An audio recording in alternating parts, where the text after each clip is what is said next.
James. Excellent, excellent. Perfect. And for the kids here or for the parents, what year are the kids in, or what year are um your kids in, parents? Can you just mention what year you're in? Year five, year four, couple year six. So mostly the older age groups, year fives, year six, some year twos. Okay, cool. Year five, year six, year five. So a lot of the older ones. And I'm assuming for most of the people here, or the parents as well, especially, sort of just wondering, okay, private schools, selective schools, you're at that time where you're looking to do sort of applications for schools, think about schools, probably already doing selective prep, you know what I mean? For all the scholarly kids here, all doing selective prep. But now you might be thinking, okay, what's the deal with private schools? What's all this hype about? For any parents who aren't with Scholarly, who might be, new to the whole system, can I just get a hashtag new, maybe, just so I can see sort of the proportion of parents who aren't with Scholarly or sort of new to it all. Um, hashtag new if you're new, perfect, or even just new's fine, just to give me sort of an idea. Okay, wow, it's perfect. So a lot of parents I'm seeing who are sort of, I'm assuming, just trying to get more information about what's what. I know there's a lot of information out there as to, the benefits. I know you guys have probably seen all the articles, Sydney Morning Herald, talking about selective schools, about all the sort of disadvantages, and then you hear things about happening in private schools. There's a lot of stories coming out, boys private schools, some issues in the news as well. So there's a lot out there, and I do think before we jump into the whole talk, I sort of want to just give a first person recount of what actually these schools are like. Because I do know for a fact the media blows a lot of these things out of proportion. They'll only show what they really want to show, um, I guess, to get attention, to get those clicks on media. So a lot of the times when we see things on things like Sydney Morning Herald about, okay, selective schools are doing this, or so much pressure, or this, or talking down on private schools, I can see how it can easily skew the sort of thoughts of a parent who's new to it all. Which is why my goal by the end of this is just to give sort of a clear view, pros and cons of both selective, both private schools, just give a good idea as to what is available, what's out there, right? So I might start now. And what I want to first do, just welcome you all, welcome everyone. My name's Sid, for anyone who hasn't seen me. I myself went to North Sydney Boys, um, which is now the rank one selective school in New South Wales as of this year. But typically we've been rank two, rank three. And I have friends from all other high schools in Sydney. That can be from most of the private schools in Sydney I have friends in. Plus I have friends from all of the other selective schools like James Roos, Borkham Hill, Sydney Boys. So I have a really, really good idea as to what happens to kids, what the kids are like going into the schools versus what they're like after, versus what they experience in the schools, the different teachers, the whole New South Wales education system as a whole. So I just want to sort of give you guys that information, first-hand recount of what I've seen. First things first, I want to bring up and sort of point to the obvious and just solely look at academics of selective versus private schools. Because I know a lot of sort of parents have the preconception that selective schools are much more academic than private schools, and they're the smart schools. Selective schools are the smart schools, and private schools are just the expensive schools, where basically the kids don't care too much about academics and they're not very good at academics. So the first thing I actually just want to shed light to is basically just show you guys that, well, private schools are actually really academics. And this might be against what a lot of the sort of parents and people here have sort of seen. So I'm going to share my screen and we're just going to look at the sort of academics, looking solely at HSC ranking. So HSC is the exam kids do in year 12 and basically can rank schools, and just solely look at the academic performances of all the schools. So I'm going to share my screen now. We'll have a look at this. Cool. So I'm sharing my screen now, and essentially what I want to point out at right now is looking at the academics. So success rate refers to essentially how many kids in that school scored in the highest band, the highest mark. Um, and what I basically want to just show right now is that um, James Roos is number one. As you know, this is 2022. So James Roos has always been number one. North Sydney Boys number two. Baulkham Hills three. North Sydney Girls four. So this is quite standard. We always have these schools in the top four ranks. These schools are almost always the very top schools, right? Then we have Redham House. That's a private school. We have Sydney Grammar, another private school. We have Abbotsleigh, private school. Okay, great. Now we have Normanhurst, Hornsby Girls. I want to classify these selective schools into tiers. So I'd say James Roos, North Sydney Boys, Baulkham Hills, North Sydney Girls, and I'd say even Hornsby Girls are all sort of the top tier schools. They're always ranked quite highly, right? They're the top five selective schools. And then I want to look at the private schools. The private schools, if you can see, in terms of just the success rate alone, they are extremely close to that of Redham House, Sydney Grammar, sorry, the tier one selective schools. Redham House and Sydney Grammar have 50%, 53% success rate. That's almost identical to North Sydney Girls, right? And it's interesting because these are private schools, but they're performing same academically, I'd say, as the top selective schools. You know, just because the success rate is higher, that's just looking at the average. In terms of if you're a top kid at these private schools, you're doing equally as well as basically the top James Roos kids, right? So already we see that in these top 10 schools in New South Wales, these three schools typically take three of the spots out of the top 10. Sydney Grammar, Redham House, Abbotsleigh. Then we go down and we say, okay, Hornsby Girls, Normanhurst. Then it's just private schools. Skeggs, Sydney Boys is there, which is I'll get onto. That's also a pretty good school. Loreto, Kirribilli, St. Catherine's, Kambala, St. Aloys. Merredin, Sydney Girls is also there. So I'd say Sydney Boys, Sydney Girls, they sort of teeter on after the top five schools being, you know, North Sydney Boys, North Sydney Girls, Baulkham Hills, um, and James Roos. But Merredin's there. That's a private school in Strathfield. St. Aloys, that's around Milson's Point area. Kirribilli. St. Catherine's is there. Loreto Kirribilli, that's in Kirribilli. Asham is there as well, private school. Pymble Ladies, Queenwood. So if we have just solely looked at the, and it's interesting, I'm just scrolling down the list. If we solely looked at the top, you know, 1, 2, 3, 4, 5, 6, 7, 8, 9, 10, the top 20 schools, there's more private schools than selective schools. And it's interesting. And I know a lot of you parents might not have seen these graphs before, but it's very, very interesting, right? We see less um, selective schools in the top 20 ranks for the HSC compared to private schools. And there's a preconceived notion that, oh, you know, private school kids, you know, aren't as academic. They don't care about much of school. Most of them just pay the fees. Yeah, that's true. Most of them pay those higher fees. It's a lot more expensive to get into private school. Only the scholarship kids have gotten into these private schools with a entrance exam.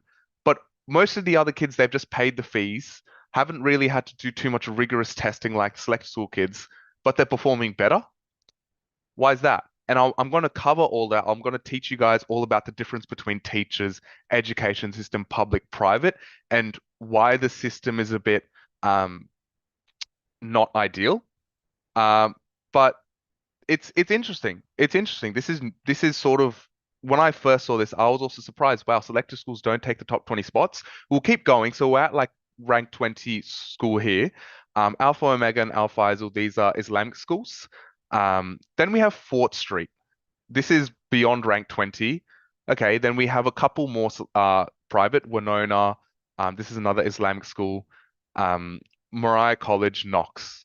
Knox and Winona, which have no reputation at all of being academically sort of talented or gifted schools. They're just sort of overall regular private schools. They are ranked higher than Girraween, and I know a lot of the parents here are aiming for schools like Girraween. But Girraween being, or it's a really good selective school, it's ranked lower than a private school that's not known for academics. And this is what I want to point attention to, right? We keep scrolling down the list beyond Girraween. The next five schools are private schools: Tara, Roseville, Presbyterian, St. Luke's. I also want to point out there's not a single regular public school in this list. Not a single regular public school. There's Islamic schools, which work slightly differently to your regular public school, but there's not a single regular public school. Caringbah's another selective. Then it's literally just more private schools. King's, Cranbrook, Shaw. Again, King's, Cranbrook, and Shaw are not known at all to be academic schools. No one has this preconceived notion that, okay, King's is a really smart school, but it's ranked much higher than Penrith, right? And people believe Penrith is a sort of, it's a really great school to send kids to. It's a good school, but I wouldn't call it great by any means. I wouldn't say it's exceptional. I wouldn't be aiming for it.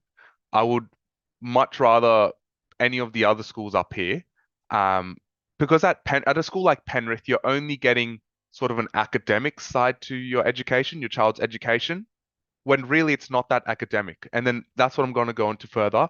What private schools do a lot more than selective schools, right? At a selective school, I'll be honest, you're only really getting academics at the end of the day. There's not much focus on extracurriculars, sports, debating, other activities. Opportunities, as we all know, are a lot less at a public school, like a selective school, rather than a private school. But private schools, if we've just looked at the top 40 schools, there's a lot more private schools and the selector schools, right?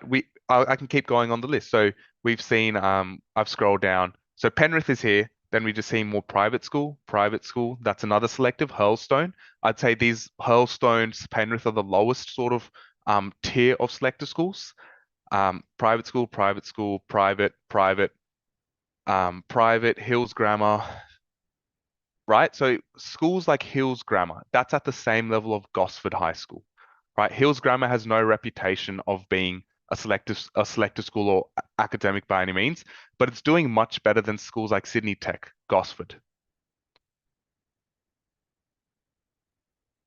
Even what we see, if we're going, I think Epping Boys and Willoughby Girls are the first sort of public schools that we have seen, and this would be rank around 80 to 100, right? So essentially, I'm going to create a tier list. I'm going to stop sharing my screen. Cool. Let's create a little tier list as to what's actually going on, and essentially, we'll look at what schools are good, what's not so good, things like that. So what we have just seen is private schools basically dominate the top 50 schools. The top five spots are typically taken by the very best selective schools. Yes, like North Sydney Boys, North Sydney Girls, James Roos, Baulkham Hills.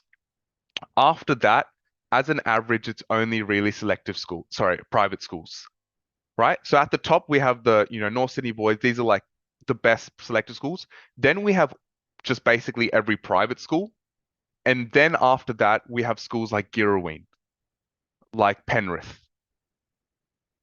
And Girraween, Penrith are known to be selective schools. They're like, people say, okay, this school's really good, but really they're not anything.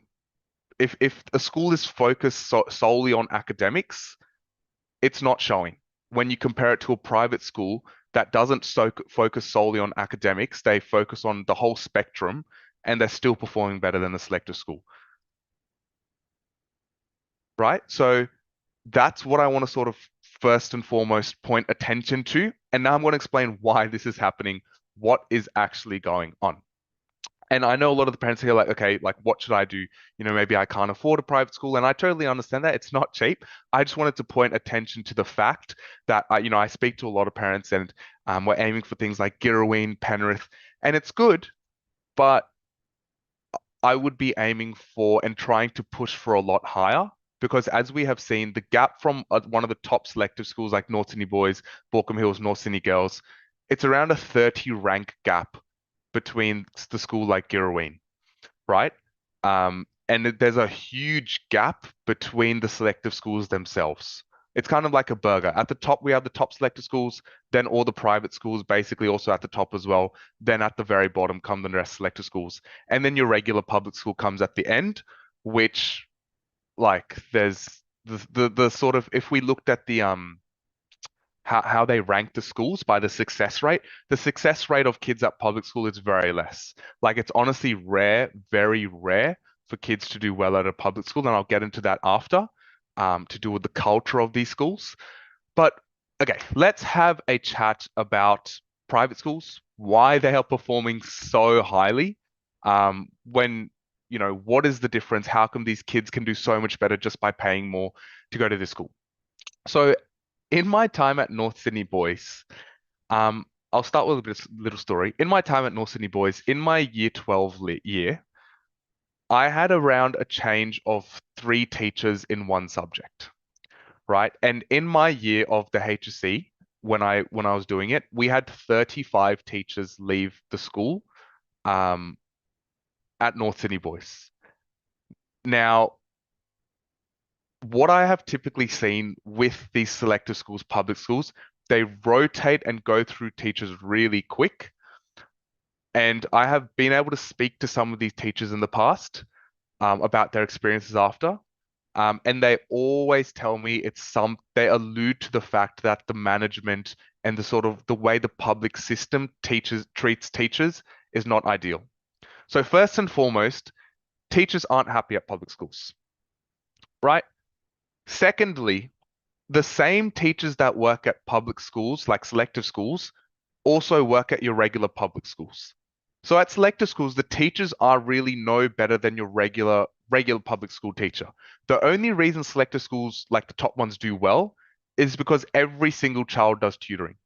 There's not a single child at any selective school who isn't in tutoring, who does well. Every single child who does well just does tutoring, and they're all basically in a space where they all go outside for tutoring and they all do well at the school. The teachers literally barely taught us anything in high school, and it's mostly just the effort that the kids put in.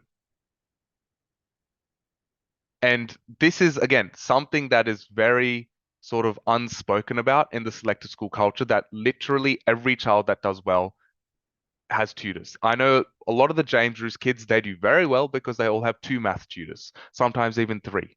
So they all do an exceptional amount of tutoring because the school's not teaching them. The teachers aren't very happy there. Now, at North Sydney Boys, when I got to speak to some of the teachers who was leaving my school, almost every teacher who was leaving the school was getting a job or going to a private school. And when I was reconnected with these teachers after, they told me about sort of how private schools teach their teachers compared to a public school. Right. And I've had we had one teacher who came from a private school just specifically to our school because she knew the principal. So that's the only reason she really came. And she was telling me about this shocking difference between how private schools, what the culture is compared to selective schools, why teachers are so much happier at private schools. First and foremost, private schools treat their teachers much better and they have certain qualifications, and they only want the best teachers. At a selective school, it's a public school. They're not buying teachers. They're not bidding on teachers. They get whatever teachers you can get, which is why the teachers aren't necessarily equipped to sort of teach kids the level that they're capable of learning, right? But at private schools, you have all the best teachers in the entire state. And an example, I studied Latin in high school, and out of the 30 Latin teachers that make up New South Wales, Sydney Grammar had seven of them. We couldn't even keep one Latin teacher. That is the level of different resources that I'm talking about. So many of the subjects, even that are offered at private schools, selective schools don't get, right? So, for example, at my school, it was really only sciences, maths, English, a couple of the languages, a couple of the humanities subjects. At a private school, you can do everything you want, right? So I know a lot of kids who might have, thrived in a subject, um, such as maybe Italian, or such as maybe um, agricultural studies, or religion, anything like that. So many subjects weren't offered to the kids at our school, and they were kind of, most kids at my school were just forced in doing the exact same thing because that's what everyone else does. They all do some math, they all do some English, they do some chemistry, some physics, maybe some biology, maybe economics, legal, business studies, the very basic subjects, and they can't actually do what they really wanted to do and what they find natural because they simply haven't explored those options yet. It's not really available. We're a public school, we get whatever teachers we can get. We can't get the very specialized teachers. At a private school, you can do whatever subject you want. There's a teacher for everything, and the teachers you're getting are the best in their department, the best in the field. Why? Because the private schools pay almost double what the government pays these teachers. So obviously the best teachers are going to go there. And there's proper qualifications and a lot more experience in these private school teachers than public school teachers. Like I remember speaking to this teacher, the very grail, the best thing they can achieve, these teachers in their career, is a steady job at a private school. That's all they want. You know what I mean? They don't really want to be at a selective school. They don't want to be at a public school. You have to understand it from the teacher's side. Yes, they want to help kids, but they have a family to feed. They want to be treated well. So they all want to rise up the ranks to be at a private school, right? So if that's clear, that basically all the best teachers are at private schools. They have a lot more of the teachers who are good in all the other subjects. They have a lot of the teachers who can maybe teach your child different subjects that your child might really like, but they're not really getting exposed to at a selective school. Um, yeah, that's essentially that main point I wanted to cover, how public school system, selective school and public school teachers are basically all the same. They're not very sometimes not even that qualified, don't have much experience. And the only reason these top selective schools are doing good, and I genuinely like have experienced this in my maths class at North Sydney Boys. I think every class, it was mostly just the kids who had the textbook out themselves, just answering questions by themselves, while the teacher just sort of sat answering anyone who had questions. Why? Because every child in that classroom had basically was going to tutoring. A lot of the kids were just doing their tutoring homework in maths class. It was more of a free period, honestly, than actually learning. Same with English, right? English was us just practicing the essays that our tutors had given us. Why? Because the teacher in our class, and I remember his lessons, he was a lovely teacher, but he simply wasn't able to teach us what we wanted to know to get the very highest marks. I compare this with my friends who went to private schools. I don't think a single private school friend I had got English tutoring, but they all performed much higher than me. And it's interesting, like it's genuinely interesting. I hear what my friends, I'm not just making this up as well. I speak to my private school friends. They teach me about and they show me the notes that their teachers gave them in class, the level of things they explained. None of these private school kids really had to go tutoring, right? A selective school kid pays so much, a lot of the kids, in tutoring fees to be at a school that's not really teaching them. A private school, you're not, okay, private schools, you're paying a bit more, but you don't really, none of the private school kids are at tutoring and they're performing better than selective school kids, right? And that's what some of the parents don't understand, right? And it's totally fair enough. You won't know this unless you've been exposed to it. But genuinely, every selective school kid goes to tutoring. Barely any private school kids go to tutoring. Bottom line is the teachers in private schools are much better and a lot more holistic. They are the best teachers in the field. The teachers in public schools, I wouldn't be able to say the same, right? Having seen these teachers, they're great people, but they're not doing much teaching in selective classes. They're more so just, babysitting the kids, making sure they're not playing around. All the kids are basically just doing their tutoring homework in class. Cool. If that whole sort of side of the teaching education system, that's all clear, I'm going to talk now about the concept of a head versus a tail and how the whole system of averages works, right? Now, in those top 4 to top 5 selective schools that we just had a look at, I do admit that their head, so that means the top cohort of kids, is very strong, right? Their head is very strong and they're all performing quite well, right? But and actually I'm going to go back. I'm going to go back to this website so I can really show you guys. Okay, perfect. Now my screen is shared. Yeah. Okay. What does success rate mean? A success rate means that a child scored above 90 in their subject.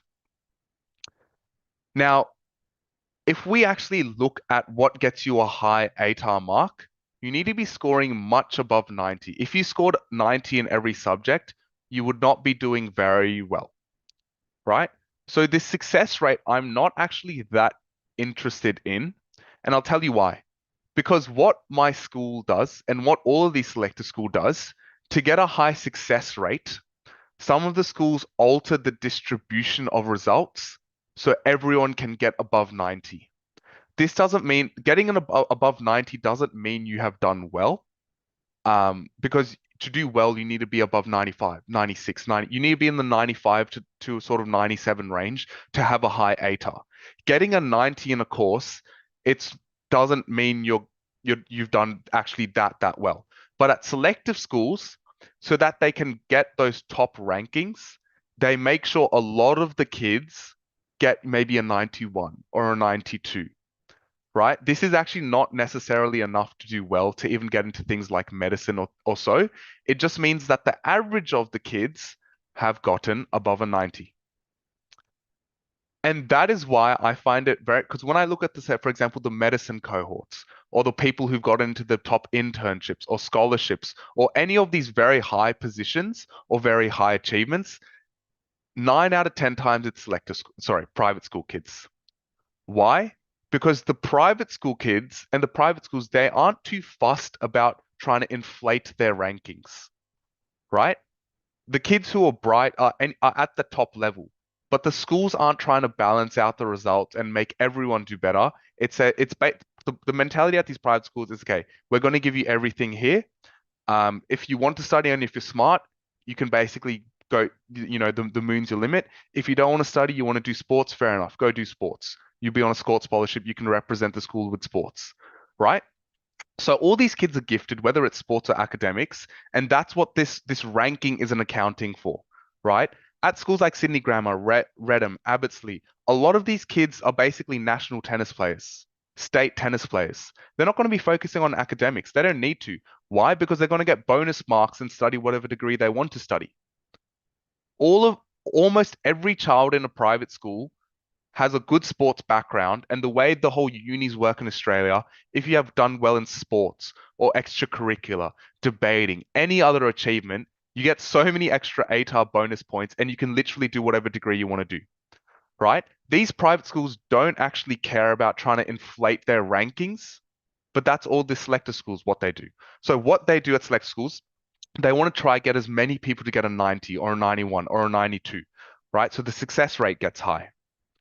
At private schools, um, they know that maybe they have a long tail, but their head is also, I'd say the top kids at schools like Sydney Grammar would be at the same level as the James Roos kids easily. The top kids at James Roos, lit almost no difference. The head of any of these private schools are on equal playing field, if not much better than James Roos kids because they have the same academics as James Roos kids, but they also have all the other extracurriculars, whether that means musics or sports or debating, public speaking. But they're out of James Roos kids' academics. The reason on paper these private schools are ranked lower is because the school doesn't care about as much about getting everyone to get a 90 because a lot of the half the kids they don't need to be getting a 90 to get into their degree. They're already national sports players or captains of the national public speaking team debating. They don't actually need that, right? So that's what I'm trying to show you here. Selective schools, all we basically really cared about was our yearly ranking, our success rate, getting as many kids to get above a 90. At schools like at selective schools, they basically don't care. Sorry, at private schools, they basically don't really care about upping um, their success rate because they don't need to. right? The smart kids are extremely smart. Um, and if they're not one of the academic kids at those schools, then you're a national sports player. Or you anyways have all these other connections to get into the degree you want. You don't need a high ATAR, right? So if that's clear, the point I'm trying to make here, bottom line is the top kids at private schools are essentially like if you're at a private school and you want to be academic, you will be the most academic in the state, essentially. The reason that's not reflected on the rankings in the papers is because people at private school, not everyone needs to be very academic. Not everyone needs to have those extremely high marks, nor does the school worry about making sure everyone has a high mark because these schools are much more diverse, right? That is the main point I'm trying to make. Cool. I'm gonna open up the chat for a couple minutes. We're at sort of the halfway point. Anyone has any questions about that? If that's all clear, hashtag crystal clear. Any questions? I'll do a quick Q&A session now.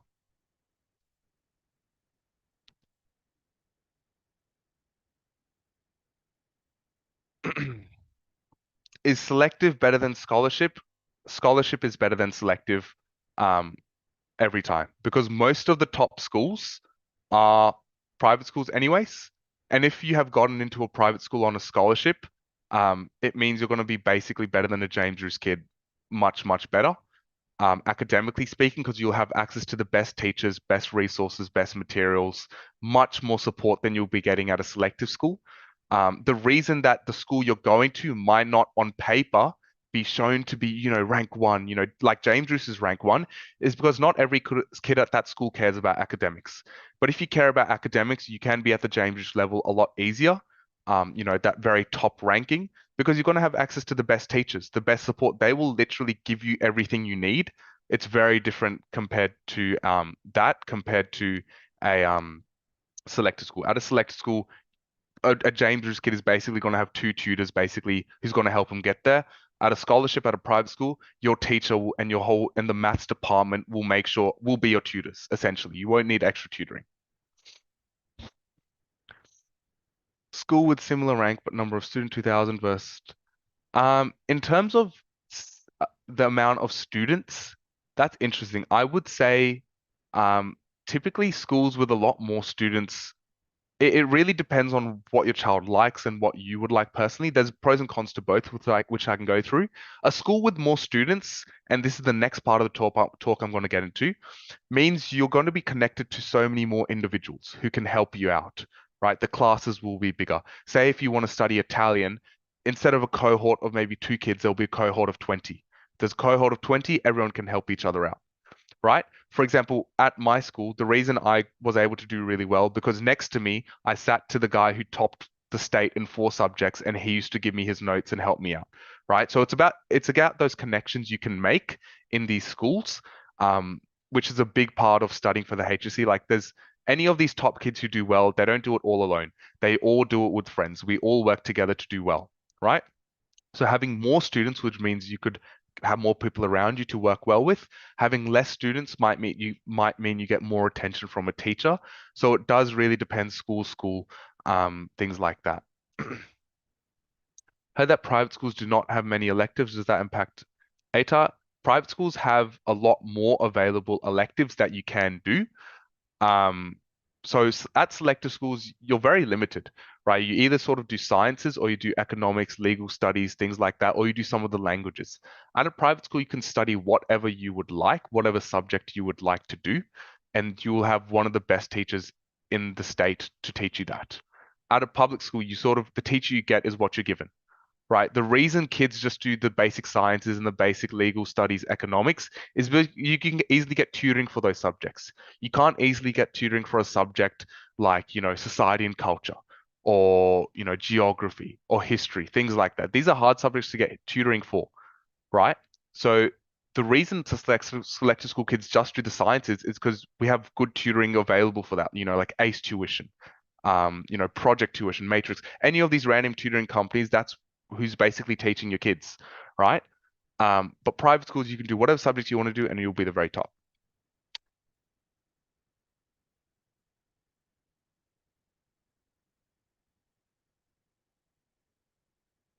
Mm,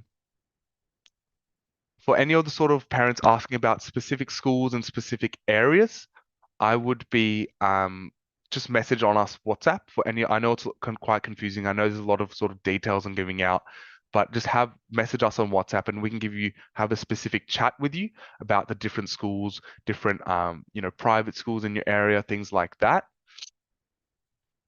How long does private scholarship cover? Year 7 to 12. But I would look at the different scholarship you're applying for. Some of them might do year 7 to 10. Some of them might be partial scholarship. It does depend school by school, but typically year 7 to 10.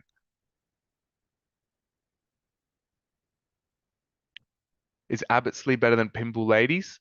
Again, it's hard to say because if you're just looking at success rank just like that, it doesn't give you the full picture of a school, right? Because the top Abbottsley people or the top Pymble people might be better than the other or vice versa, right? A success rate just shows you how many kids scored above a 90. But to do well, you anyways need to be getting a 95, 96, 97. So the Abbottsley kids might actually be the academic Abbottsley kids might be much better than the academic Pymble girls. But they might just have a lot more sports people, which is why as a whole they might be ranked lower, things like that. Which is why you have to genuinely look at the schools, look at the sort of state rankings that they get, the teachers at their school. You can't just go off an academic score on that, HSC rankings. I would be looking at what subjects they offer, maybe if your child's interested in sports, things like that. Why do private schools have low reputation? And I think that's because of how the media might portray these schools. Um, because even selective schools don't have a good reputation to the rest of the community, like New South Wales, because of how media portrays them. Are scholarship exams tough? Yes, scholarship exams are harder than getting into James Roos. Yes.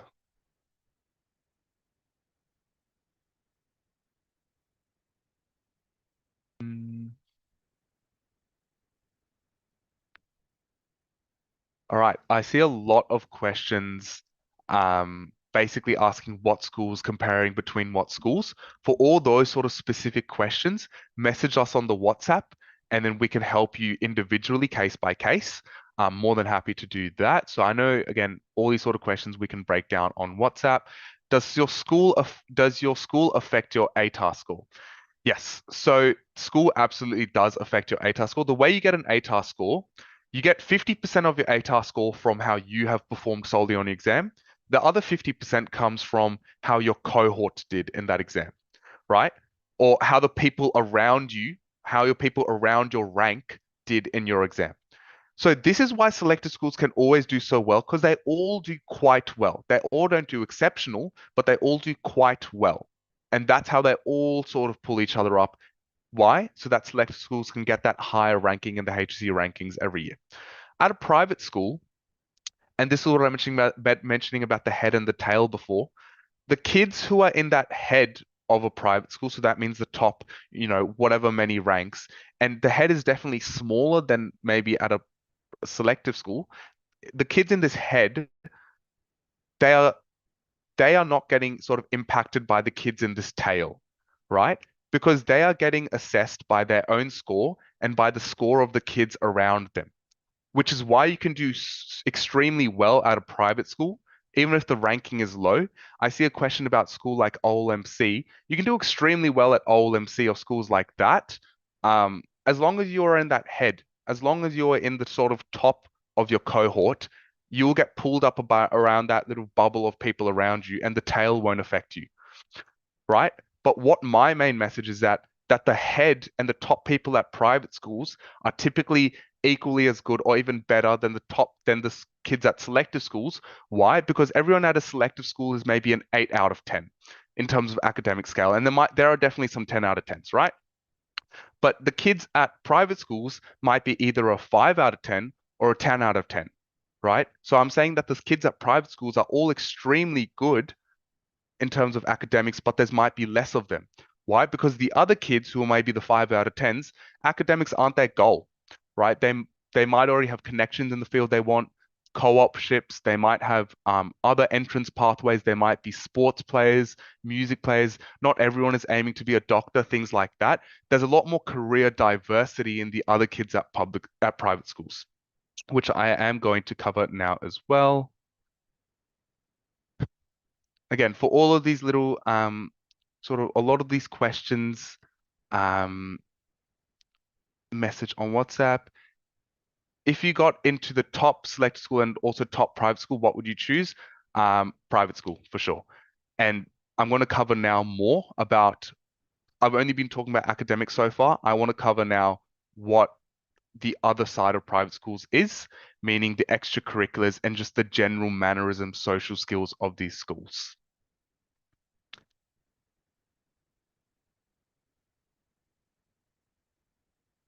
Any good selectors or private schools near Penrith? Typically, most of the stronger private schools are in the city or North Shore area. We have King's, which is in Parramatta area, which is a good private school as well.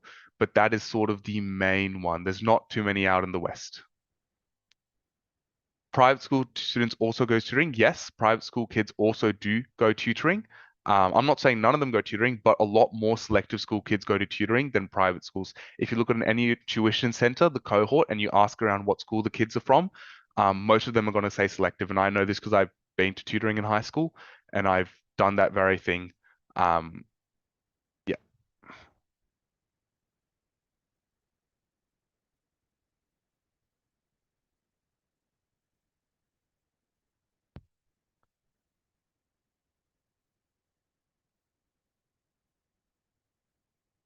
Okay, I'm going to close off the comments now. There's quite a lot of questions.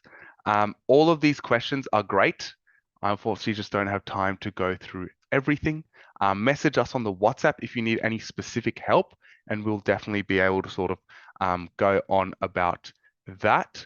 The general point I was trying to make at Kids at Scholarships, if you want to do academically well at a sort of if you, kids at private school, sorry, if you want to do academically well at a private school, you will have a lot more. You can do that quite easily. You'll have a lot of the resources to do that, um, and you'll also get a lot better teachers, things like that. So there's a just general misconception that a private school is not very academic, things like that. When it actually is, they are very academic. Just not every kid at those school cares about academics, which is why the overall ranking of the school might be a bit lower. Cool. Now I want to move beyond academics and I want to talk about the other things that private school kids get versus what I've just seen beyond uni, right? So if your child basically wants to get into a degree like medicine or law, any of these top degrees, what I basically said is they can get the academics to do that at a private school. Why? Because private schools actually invest a lot into academics for the kids who want to be academically strong. But beyond uni, when I just look in general, being in a workplace environment, whether I'm doing sort of like, if I go at uni or I'm just out and about, and I just look at the different sort of mannerisms between selective school kids versus private school kids, almost every time I will notice that the private school kids have much better sort of self-expression, a lot better public speaking. Every time we're doing a sort of group presentation at university, and I look at the kids who go into the different schools, as an average, I'm not going to say for everyone, as an average, I would say the private school kids typically are a lot more well enunciated. Um, and I think that's just simply to do with the culture of the different schools, right? At private schools, kids get a lot more access and ability, and a lot more encouragement to do extracurriculars like debating, like public speaking, a lot more sports. There's sports, the whole sports scene in selective schools, it's okay, but when you compare it to the intensity and level at private schools, it's almost non-existent, right? If your child is interested in sports and they're at a private school, the school will have basically a personal trainer for the kids to get them ready in the gym, things like that. They'll have all you need to get them ready for that sport. If they're interested in an instrument, again, they'll have some of the best orchestrators, things like that. At a selector school, there's not much that was actually given to us in terms of extracurriculars. The coaches that we had for sports were just our math teacher off duty, essentially, right? The sort of people we had who were teaching us public speaking were basically just old students or maybe even English teacher. But at private schools, they properly hire coaches and things like that. So if your child is interested in things like debating, public speaking, or so, they can make it to maybe a state level, right? And if you look at the state debating team and the people who compete in those sort of case studies and there's a whole bunch of extracurriculars you can do. They all typically tend to be from private schools with a the minority being selector schools. Why? Because we're all just focused on academics and tutoring when they're sort of doing everything. And this has converted into what I see just in a sort of more workplace environment, university, everything. I always see the private school kids are a lot more well put together as a sort of overall um, overall sort of I guess, blanket, in terms of they have a bit of everything, but a lot more well-rounded was what I was looking for.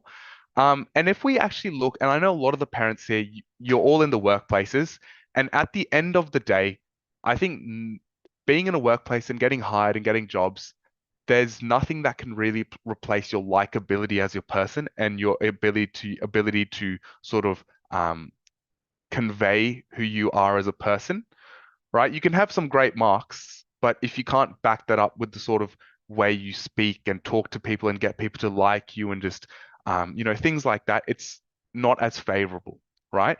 And what I have noticed on an average, again, I'm not speaking for everyone, um, kids at selector schools tend to be a lot more reserved, a lot less outgoing, and this could impact maybe how they are in a workplace. And I guess a lot of what I have seen as well, there's a lot of since ATARs basically stopped mattering after you've gone to university, the private schools kids are basically winning over the selector school kids because they're a lot more well-rounded. When the selector school kids, all they had was, yeah, they all had pretty good ATARs, but they didn't have that well-rounded background.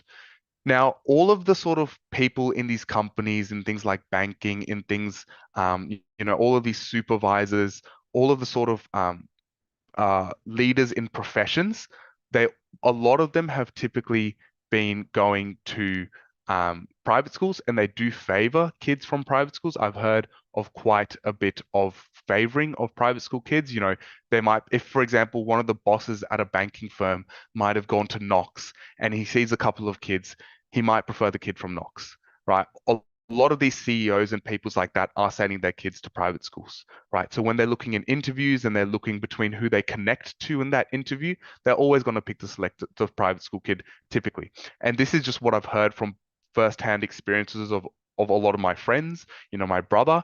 It is a real thing, that sort of cliqueiness, which is quite unfortunate. It does exist, and it's something we just have to face, right?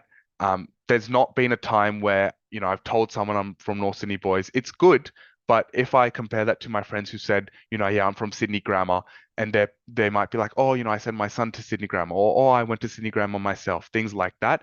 They're just that sort of generational reputation associated with some of these private schools because they've been around a lot longer. And a lot of these great top figures in some of these organizations come from private schools, right? There's just a lot more of a rich culture and history behind these schools, right? And I guess that is only propelled by the fact that kids coming from private schools most of the time, again, on an average, have a lot better communication skills, a lot better sort of likability as a person, a lot more well-roundedness. They've played sports, done other things, things like that. So this was a bit of, again, a culture shock for me coming out of North Sydney Boys when I saw how the other kids really were. I saw how much other things they had done in high school rather than just studying.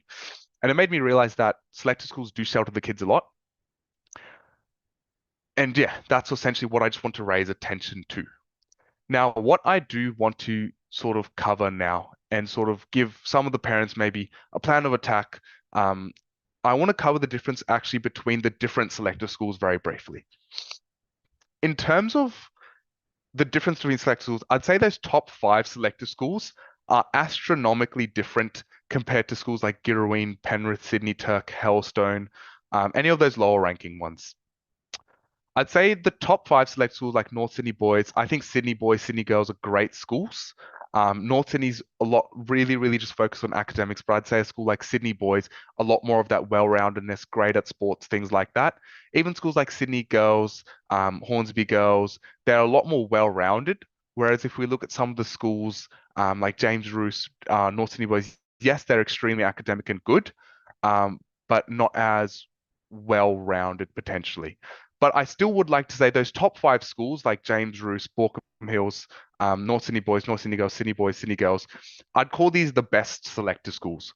Why? Because they actually do offer a bit more extracurriculars. There's a bit more focus on things like debating, public speaking, robotics, um, maths competitions, things like that. You still can do a bit more because these schools have the best reputations in New South Wales, so they do get a bit more. But when I look at the when I have seen a lot of my friends coming from schools like Penrith, Girraween, some of the lower ranking schools, they almost had nothing over a regular public school. They had a bit more focus on academics, but that was essentially it. And if we, from the earlier in the talk, the when we looked at the rankings of those sort of bottom selected schools, they're in the like the rank 40s, the rank 30s. They're not actually doing that well academically. So what I would say to parents is number one, if you can, aim for maybe a private school. Maybe a scholarship to a private school is the top thing you can sort of go for, right? Because you're not paying those sort of extremely high fees, but you're getting this, I'd say, some of the best education that you can. If you go to a school like Sydney Grammar or Abbotsleigh or, maybe Newington, Merredin, Pymble, things like that. If you get a scholarship there, excellent. Otherwise, potentially, maybe a top five selective school. If you're not willing to put forward those fees for a private school, maybe you can. And I'd say if you basically have to hit those top seven selective schools, James Roos, Borkham Hills, North Sydney Boys, North Sydney Girls, Sydney Boys, Sydney Girls, Hornsby, Normanhurst. That's around eight schools. Those top eight schools. But any of the selective schools that are really out of those top eight schools are not exactly ideal. Um, because yeah, as I mentioned, there is a big gap as well between the kids from schools like, Sydney Boys, North Sydney Girls versus the Penrith kids, Girraween kids. The Penrith kids, Girraween kids, Sydney Tech, Hurlstone, they were never really performing academically well. Maybe there's a couple kids each year who do well, but as a whole, they're not actually doing that well. Plus, they're not really getting any of the sort of social side aspect, extracurriculars that some of the top select schools are still getting a bit. Obviously, not as much as a private school. But if I, was going, if private school wasn't an option for me, I would be aiming very, very strongly and intently on those top eight selective schools. I wouldn't potentially even be considering some of the lower selective schools, having seen the kids coming from that, because they offer almost nothing, right? They give the kids a bit more stress. It's a bit of that false hope that, yeah, I'm in a selective school. But there's honestly a huge gap between being maybe a rank 5 selective school versus a rank 40 selective school, right? So to sort of sum up, um, I'd say private schools sort of cover everything. They're a lot more well-rounded. And if your child wants to do academically well, they will get every opportunity to do academically well at a private school. But also being at a private school will basically make your kids' social skills better. You'll get them to be sort of connected to people who don't just want to be doctors and lawyers. They will have connections to everyone, right? And I think that's another one of the sort of bad things about a selective schools. Every one of my friends either wanted to do computer science, become a doctor, or become a lawyer. There was no variability. I was living in such a bubble. That's basically all I knew about, and all the friends I have now are just in these little fields. So I couldn't actually like. It's hard for someone who might want to explore other things or have connections in other fields. Kids in private schools, they know people who literally want to do everything. People who want to run businesses, people who are musicians, sports players, doctors, everything you can imagine, every career you can imagine, you can make those connections at a private school. It's just a lot more diverse. I do think selective schools are a very sort of niche. If you just want to do medicine or things like that, you go to a selective school and you just push, you just study, study, study. That's the sort of culture that it is, right? Um, we do have the top 5, top 7 selective schools, which are still a lot better. I'd say schools like North Sydney Boys are quite on par, if not like not on par. equal, but slightly lower, but still at a very high sort of overall well-roundedness and performance compared to schools like Sydney Grammar and, you know, some of the other top boys' private schools. Even for the girls, I'd say schools like Sydney Girls, North Sydney Girls, and Hornsby Girls um, are a match at least for schools like Abbotsleigh, Pymble, Merredin, because these selective schools, Sydney Girls, North Sydney Girls, Hornsby, offer a lot of the benefits, not exactly all, but a lot of the benefits that the private schools do, such as just a better sporting culture, better social skills, a lot more extracurriculars. And then at the bottom, I'd say we have the schools like Girraween, Penrith, Sydney Tech, Hurlstone, Gosford, Fort Street, which don't really, they're not on par in any way, shape, or form to the private schools, and they don't offer much more outside just a little bit of an academic boost. So I would say make it your goal to aim for those top selector schools since it's as close as you can get to a private school. At Scholarly, we do have good ranges. You know, say if you want to make those top eight selector schools, top five, some of the best ones, you need to be scoring about, above 70%. We can also help you prepare maybe for a scholarship, things like that. Reach out to us on WhatsApp. You can ask us as many questions as you like there in terms of specific schools. Um, for the parents who sometimes I hear are complacent with schools like Gerroween, Penrith, I would be aiming a lot higher and pushing a lot higher, having seen the difference between all of the schools now, the kids who've gone to those schools, the extracurriculars, the sort of resources that they got. They really want that well. Because at those top private schools, sorry, top selected schools like North Sydney Boys, and James Drew, since they have a reputation to uphold, they still try to get better teachers. They try to be stricter on teachers, stricter on the kids. Schools like Girraween and Penrith, when you're ranked 30 and 40, you're not really protecting a reputation anymore. So they're sort of just doing what they can. Some of the kids go tutoring, they do a bit better. It's mostly just the kids do tutoring from these schools and they perform a bit better. But the schools themselves are not doing the kids much favors. Cool. Now I'm going to open up the chat for a brief moment more. I'll answer some more questions. If it's any specific sort of questions, please just don't hesitate to reach out on WhatsApp in terms of, what are the best private schools near me, how to get into a scholarship, things like that.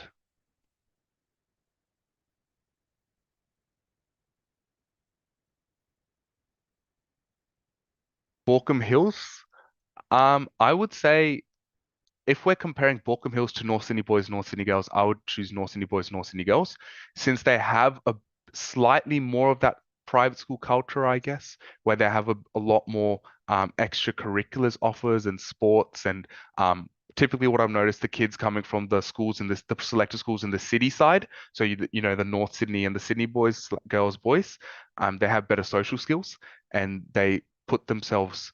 They're a lot, I'd say, from what I've noticed, this is just from what I've noticed, they're a bit more outgoing than the Borkham Hills kids, since the Borkham Hills kids tend to be sort of in their own little cliques in, northwestern Sydney, Borkham Hills, Castle Hill. But kids who go to the North Sydney Boys, North Sydney Girls, Sydney Boys, Sydney Girls, they're from all over Sydney. And they just sort of, it's a lot more of a diverse culture versus the Borkham Hills culture. It's just very niche, northwestern hills area.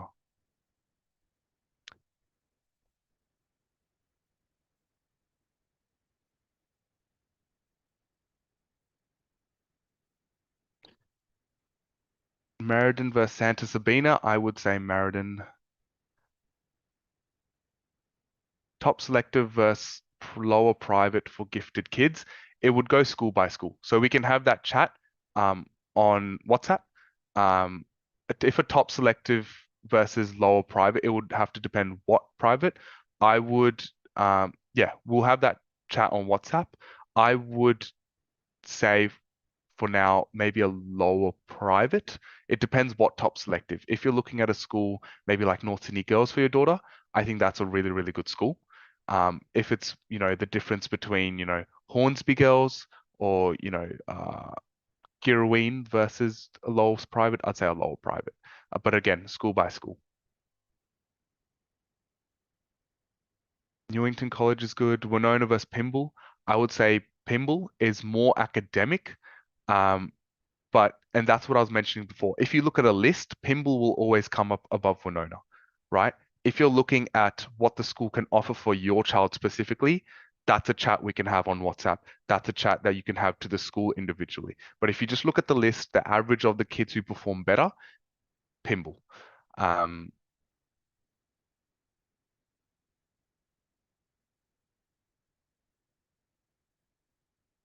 how many scholarships offered? This varies school by school. Some kids get in with sports scholarship, general excellence. There's a lot of different types of scholarships. If my child got an offer from James Roos but an offer from Sydney Grammar and Redham House, which would you choose? I would choose Sydney Grammar. I think Sydney Grammar is quite easily, in my opinion, the best boys' school in New South Wales. Um, yes.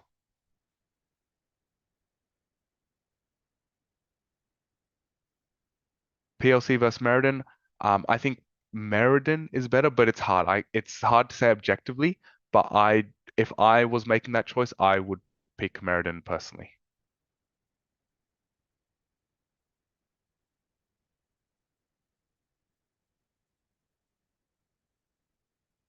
Okay. I see lots of questions about different schools, ranking different schools versus. Send that same message on WhatsApp or just send us a message on WhatsApp because we've sort of reached ending time and we'll go through all of that there. We'll go through that and, on a more one-to-one basis with all of the other WhatsApp consultants as well. If you're looking for any help, scholarship, selective, which selective school is good, things like that, reach out to us on WhatsApp. We can help you there. Preparation for scholarship tests as well. Preparation for scholarship as a whole, it's very, very possible to crack these exams the same way it's possible to crack selective. It's definitely hard, but just reach out to WhatsApp. We can see what we can do. We can just help guide all of you guys on looking at different schools, the benefits of schools, sort of giving you as much information, difference between different selector schools, like the difference between Baulkham Hills and North Sydney Boys, and the difference between, Sydney Boys and Normanhurst, things like that. We can do all those little comparisons that are specific for you guys on WhatsApp. We're just running out of time here, that's why. But hope you guys enjoyed that today. It was lovely having this chat with you guys. Did you guys find that useful? You can leave a message otherwise. Have a great day, guys. You are free to leave now. Please send a message on our WhatsApp if you have any questions. We'll help you out. I know it's a lot to go through. Have a great day. Hope you have a lovely evening, guys. Take care. How can we contact you through WhatsApp? On our website, Scholarly, or there's a QR code. I'm not sure if it's the right way. You can scan that QR code in this corner. Otherwise, on our Scholarly website, you can contact us on what our WhatsApp. It should be linked there. Alrighty, I'm gonna end it there, guys. Take care.